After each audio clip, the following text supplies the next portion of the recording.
पिताश्री, आप इस भूमि को प्रणाम क्यों कर रहे हैं? क्योंकि ये एक अति पावन भूमि है जहां मेरे गुरु परशुराम ने तपस्या की। परंतु अब ये एक युद्ध भूमि है। अब यहां तपस्या नहीं, शत्रुओं का संहार होगा। एक योद्धा के लिए युद्ध भूमि उसकी कर्म भूमि, धर्म भूमि और यज्ञ भूमि होती है, मंदिर के समान पवित्र होती है। परंतु पिताश्री, मेरी दृष्टि में यह सोच एक योद्धा को युद्ध में निर्बल बनाती है। मेरा मानना है कि योद्धा जब तक क्रोधित ना हो तब तक वो प्रहार नहीं कर सकता। नहीं,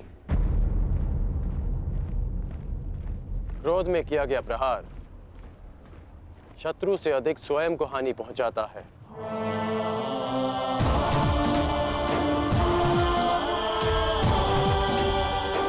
परंतु ये तुम्हारा नहीं, तुम्हारी आयु का दोष है।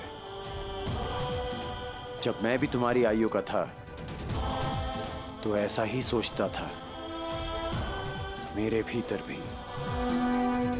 यही आक्रोश, यही क्रोध था। परंतु मेरे गुरु परशुराम ने मुझे सिखाया है कि कैसे अपने क्रोध को अपना शस्त्र बना, अपनी दुर्बलता नहीं, कि कैसे शांत मन से उस क्रोध को प्रहार में परिवर्तित करना चाहिए। पुत्र, जब भी शत्रु सामने हो तो दृष्टि में अवश्य क्रोध रखो, परंतु मन शांत रहना चाहिए।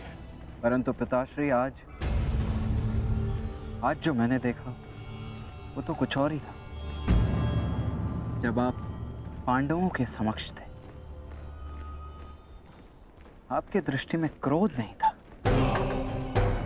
कोई योद्धा कैसे अपने शत्रुओं को कोमल भाव से देख सकता है?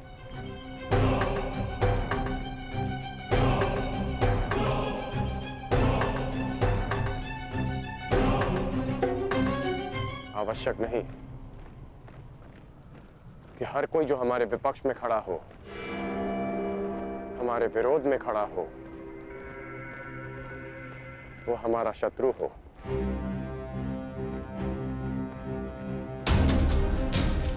शत्रु हमारे भीतर होता है,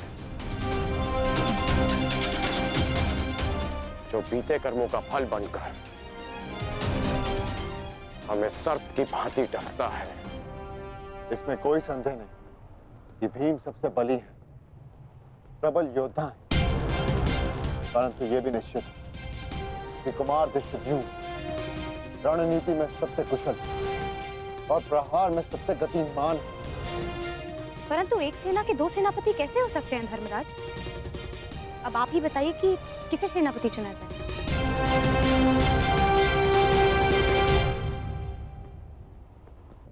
मेरा निर्णय यह है कि हमारी सेना के नेतृत्व के लिए सबसे अधिक योग्य एक विकल्प शेष है युधिष्ठिर।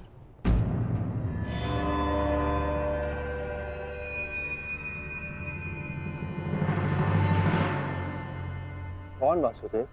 सेनापति पद के लिए भीम से अधिक कुशल और कौन हो सकता है?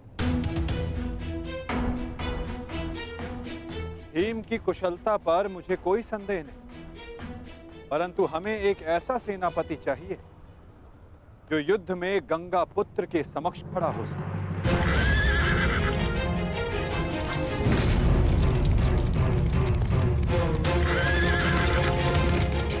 वो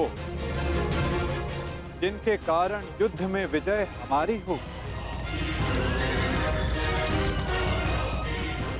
और वो केवल एक ही जो कौरवों के सेनापति गंगापुत्र भीष्म का सामना कर सकती है।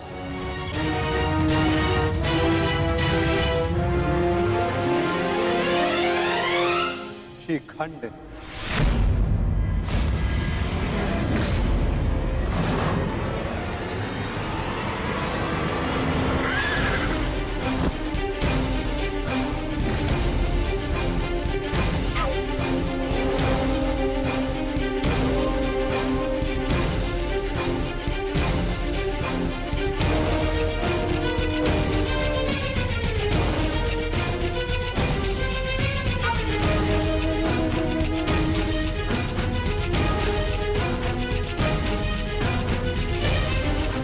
प्रणिपात। ये युद्ध केवल आपका नहीं, मेरा भी है। हर उसका है जिसको कौरवों के अन्याय से कष्ट हुआ है। और मैं वचन देती हूं, कौरवों को परास्त करने के लिए मैं पूरा प्रयास करूंगी। हर हर महादेव! हर हर महादेव! हर हर महादेव! हर हर महादेव! हर हर महादेव!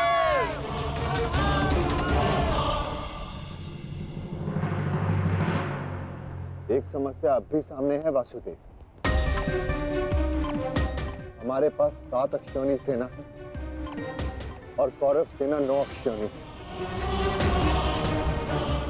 हमें कोई ना कोई समाधान अवश्य निकालना होगा वासुदेव। उन पांडवों के पास 7 अश्विनी सेना है और हमारे पास 9।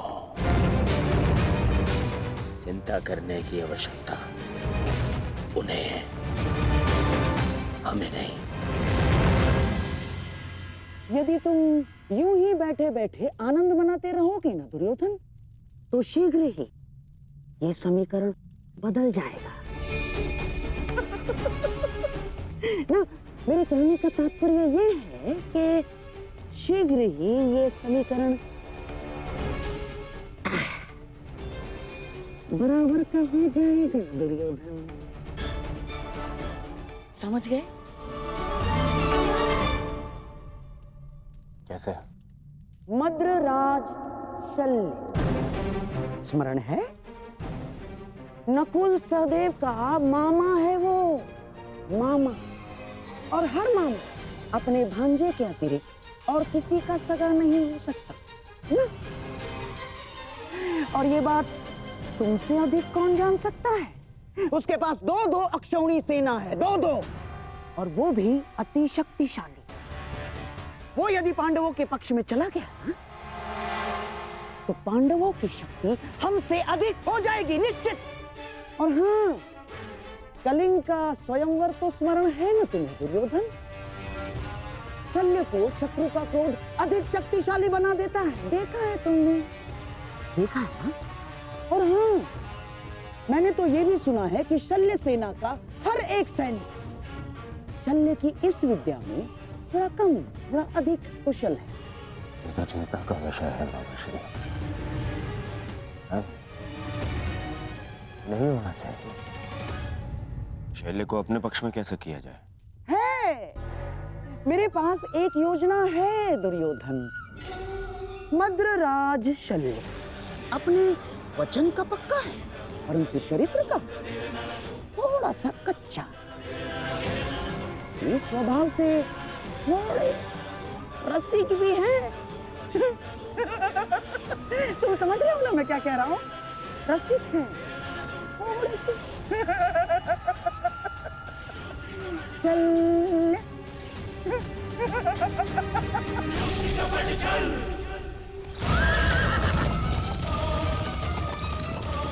चीखता करो सारथी, पांडु के शिविर तक पहुंचने में और कितना समय लगेगा? हम शीघ्र ही वहां होंगे महाराज।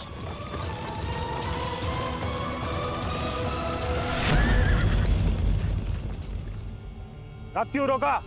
मार्ग में कोई है महाराज? इसका साहस जो मद्रराज का मार्ग रोक सके। मद्रराज की कोई सूचना अनुजो? अब तक मामा श्री का कोई समाचार नहीं आया है। समझ में नहीं आता किस कारणवश उन्हें इतना विलंब हो रहा है। प्रतीक्षा केवल दुर्बल करते हैं नकुल, योद्धा केवल प्रयास करता है।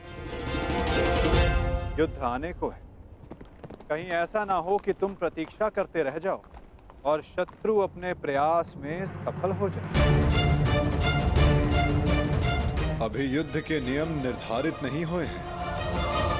किसे क्या, कब, कहां, कौन सी अनहोनी हो जाए।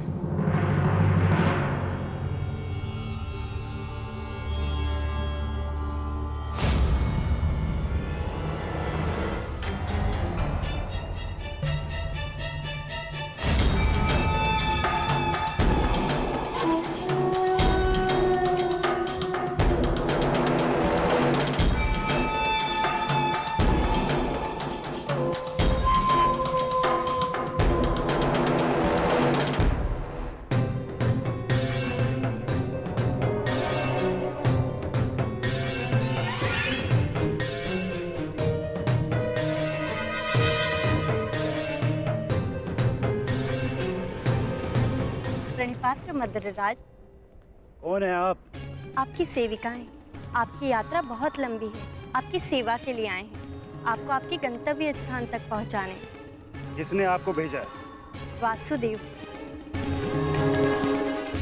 वासुदेव? वासुदेव को हमारा धन्यवाद कहिएगा, परंतु मुझे आज विलम्ब हो रहा है। प्रणाम।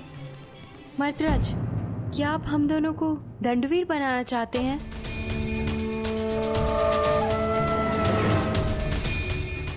और वैसे भी युद्ध प्रारंभ होने में अभी कुछ दिन शेष हैं। मद्रराज, कहीं आप ये तो नहीं मानते कि हम इतने सुंदर नहीं हैं कि आप हमें आपकी सेवा का अवसर प्रदान कर सके? मद्रराज, युद्ध में जाने से पहले आपकी थकान का शांत होना बहुत आवश्यक है।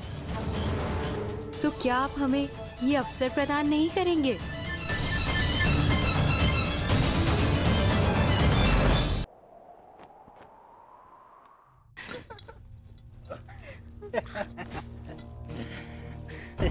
सेवा का आनंद ले रहे हैं ना?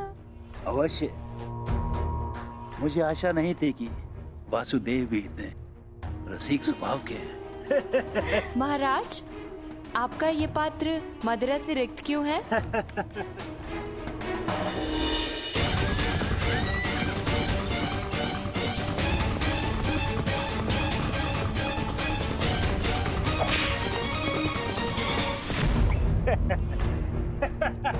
महाराज, हमसे क्या भूल हुई? अभी तो आप युद्ध का आनंद उठाते रहे, लेकिन हमें भी तो आप अपनी सेवा का आनंद लेने दीजिए।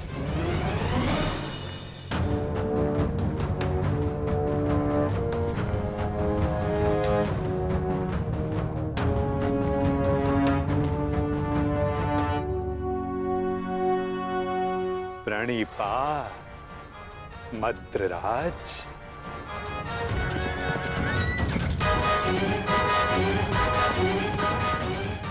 आशा करता हूँ कि इस वासुदेव से अतिथि सत्कार में कोई त्रुटि ना रह गई हो। नहीं वासुदेव, ये तो मेरे जीवन का सबसे उत्तम सत्कार था। मैं अति प्रसन्न हूँ कि ये युद्ध मैं आपकी तरफ से लड़ रहा हूँ, और युद्ध के पश्चात मैं एक बार फिर से ये सत्कार लेना चाहूंगा।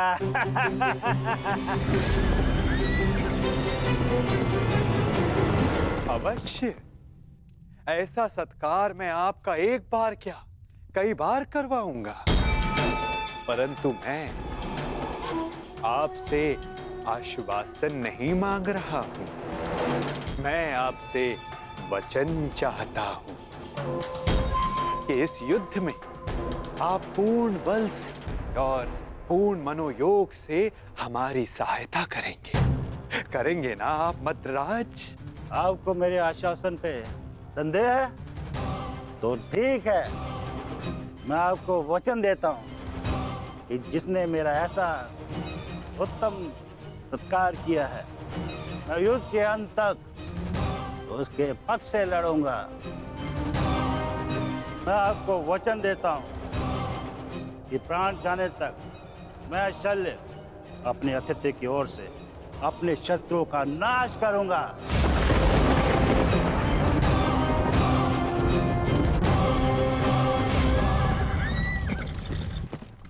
उत्तम, अति उत्तम। धन्यवाद मद्रराज, धन्यवाद।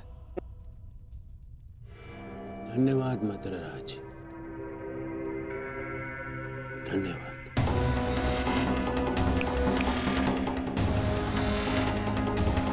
मैं दुर्योधन कौरवों की सेना में आपका स्वागत करता हूँ।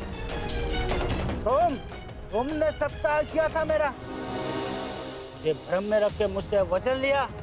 छल किया है तुमने मेरे साथ, छल किया है वासुदेव ने पांडवों के साथ, छल। ये वो छलिया वासुदेव नहीं, ये है मेरा मित्र पुंडरीक वासुदेव।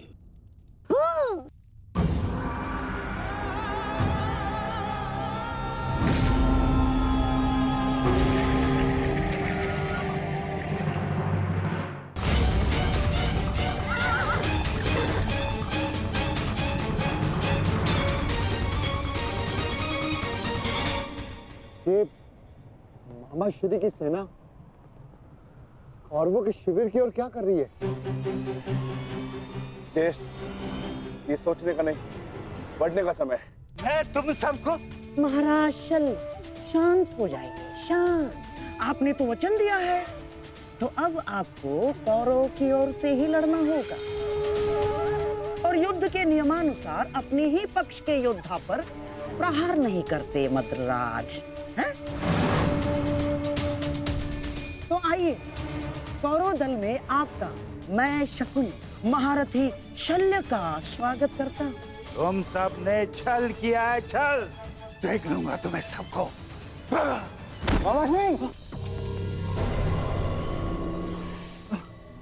ये सब क्या हुआ?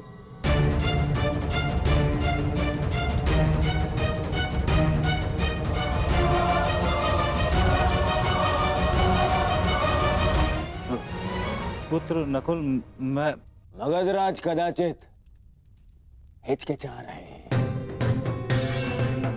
आओ पांडु पुत्रों,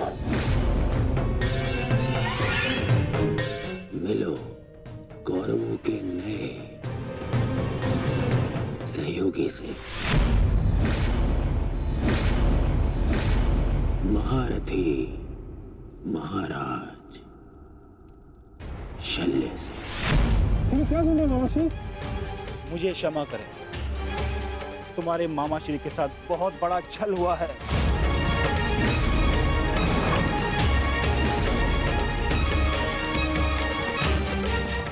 मुझे भ्रम में रखकर वचन लिया गया है मुझसे। भ्रम से ही सही, परंतु आप वचन के भार से बद्ध है मद्रराज। दुर्योधन, तुमने हमारे साथ छल किया है। मामाश्री ने सबसे पहले हमें आश्वासन दिया था। शांत विकोदर, शांत। पांडवों को आश्वासन मिला था, परंतु कौरवों को वचन मिला है विकोदर, वचन। और वचन वचन होता है, उसे तोड़ा नहीं जा सकता।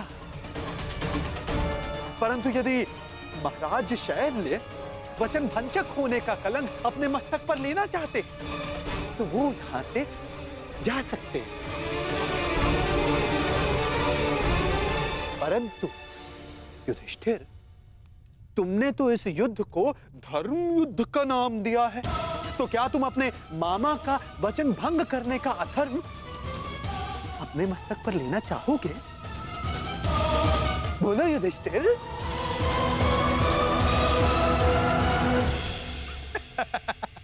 ये सब तुमने किया है पाखंडी। सावधान, सावधान सुन।